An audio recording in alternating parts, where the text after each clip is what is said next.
Hi mga kapuso! Ako po ito si Jillian Ward for KMJS Gabi ng Lagim the Movie. At ngayon maglalaro tayo ng Scared? Spill! Alright, let's go!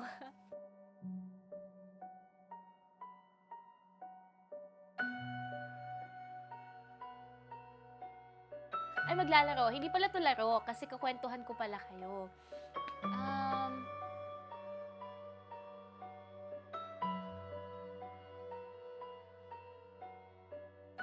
I remember, kasi fun fact, sa Singapore ako lumaki. Hindi ako sa Pinas lumaki. So we came back year 2000. Napagawa na ng parents ko ang bahay namin sa Pasig. Nag-move in kami. Pero sa pag-move in namin, naipasok na lahat ng gamit na hindi pa napapabless ang bahay. May nakuha na rin kami mga helpers, pero nagtataka sila na ang room kasi nila medyo sa labas. Nagtataka sila na tuwing gabi, may naglalakad sa labas. Pero pag nag-check sila, wala man tao. Nako-confirm lang na, uy, parang may entity dito. Nung magsi-CR sila ng hating gabi, magko-flush mag-isa. May naging mga kaibigan ako, mga ka-basketball sa village na yun. Nagtatanong sila na, sino yung kinukuha niyong caretaker na matanda na kalbo na lagi nasa second floor during the construction? So, sabi ng parents ko, wala. Lalo na sa gabi siya nagpapakita.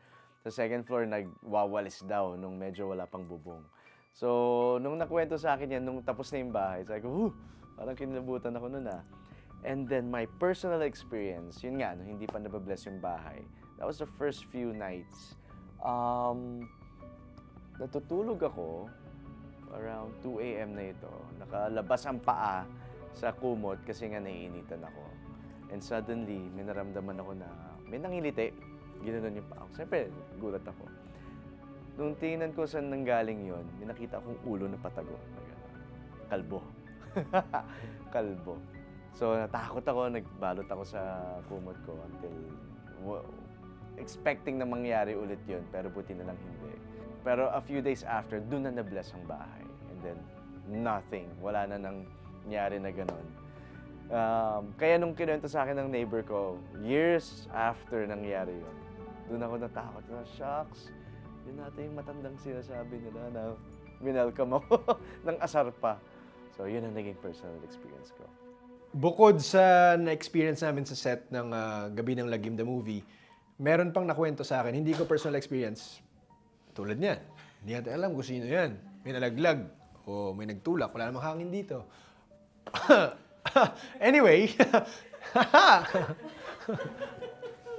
so ito nakwento sa akin ng pastor namin sa church na nung mas kabataan niya po, sumama siya sa isang exorcism in real life exorcism in real life.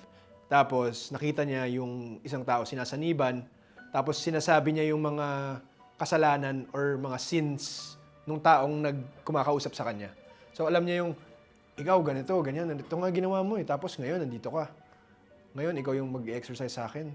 Pero ito ginawa mo, di ba? Nagloko ka dito, ginawa mo to. So, doon yung kinilabutan kami sa kwento na yun. Kasi alam pala nung demonyo yung lahat ng ginagawang kasamaan. Hindi lang si Lord. Kasi entity sila spirit sila. Alam nila yung masama, pero tinetest nila yung faith mo kung kapit ba yung faith mo kay Lord o pwede rin kitang lipatan ng possession ko. Ayun, kanina ko pa kinukwento na may time na sa isang linggo, almost everyday ako nagsisleep paralysis sa sobrang pagod and stress. Tapos, meron pa pala, nung 6 years old yata ako, nagsushoot kami for a movie sa Tanay Rizal. Tapos may time na nasa car ganyan. Tapos ilang beses namin nadadaanan yung same na puno. Kahit iba na yung way na dinadaanan namin. Pinaano kami, nila Papa, parang pinabaliktad yung damit namin. Tapos after nun, okay na. Ang weird. Ano ulit tawag dun po? Di ba may ganun? Ewan ko kung totoo yun. Basta yun yung naalala ko. Or baka pinaprank lang ako ng mga magulang ko nun. Bilang baby. Pero ayun, yun yung na-experience ko. Naalala ko. Kinilabutan po ba kayo mga kapuso? For more stories, videos, and content, visit gmanetwork.com.